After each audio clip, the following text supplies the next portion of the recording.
მელოდიას სხვანაირად უკრავს. აი რომ არ მოელი, იქ რაღაცას ჩასვავს იმიტოა, მიანა, გენაცვალე. შემოიმიტოა. არასდროს არ ვიცით რა უნდა ვიყრე. კი, ეგეც მართალია. ორი სიმღერა გავაკეთე ბოლო ხანებში, ამ 2-3 წელს სიმღერა. ერთი ძალიან მომწონს და აბას შეაფასეთ როგორია.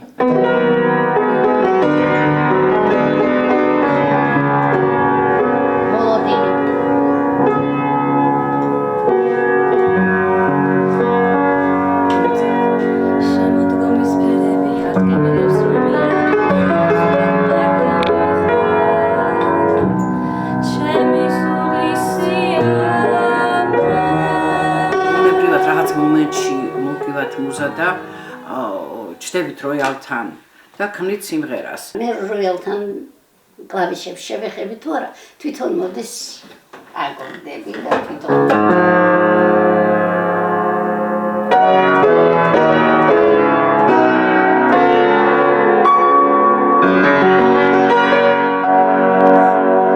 ამიტომ ჩემი შემოქმედება როგორც საბავშვო მუსიკით მე მაგ კლასიკური მუსიკის 6 საფორტეპიანო პიესა, რომელიც დაიბეჭდება.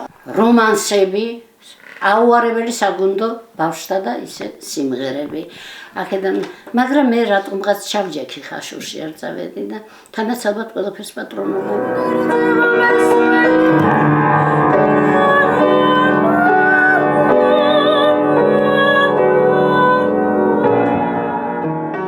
ჩემი თავი მგონია 60 წლებში.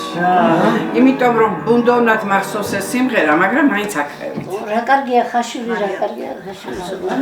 მამա ჩემიც ამას მეუბნეოდა, ხაშურში რომ შემოვდიოდით, მითხრა, ჩემოდებს მიხედე.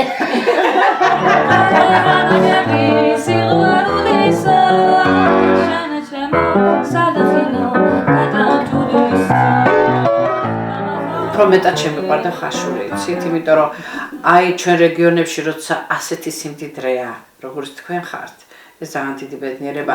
იცით რატომ, რომ თაობას ზდით. მე ცოტა სხვანაირი მუსიკას ვემსახურები, მე დიდ პატივს ავცემ ხალხურს, მაგრამ პროფესიული თვისებებით უნდა იყოს ნაჩვენები, შესაძლებლობები მომღერლების და ბევრი ბავშვები არ ამყავს, მიუხედავად იმისა, რომ ძალიან ბევრი ბავშვები გავზარდეთ ჩვენამ, მაგრამ რაც შეეხება პროექტს, ეს არის შესანიშნავი დაწყება თქვენი, არისთვისაც უღრმეს მადლობას გიხდით. თვითონ სახელწოდება თაობიდან თაობამდე. ჩვენი მომავალი რაც არის. იმათმა მე ბავშვებს რას ვასწავლე, არ გიგივდა, ციცინათელას სულ იყოს, ჭრელობებელას, რომელსაც არ ასწავლიან დღეს. ეტყობა ეს ყველაფერი მოიტანა დრომა და არა იმა რომ რაღაც პრინციპულად არ უნდათ, არა. დრო მოიტანა. ამიტომ მე ჯერ მანამდე შემიძლია, მე ამას ამითი დავიწყო და შემდგომში რასაკვირველია ჩუბინაშვილი ვასწავლოთ რა. უნდა ვასწავლოთ კიდევაც. დიმიტრი არაყიშვილის რომანსები ვასწავლოთ შესანიშნავი. ჩემი სიმღერები ვასწავლოთ რატო. და ეს პროექტი არის ძალიან დიდი ნაბიჯი გადადგა.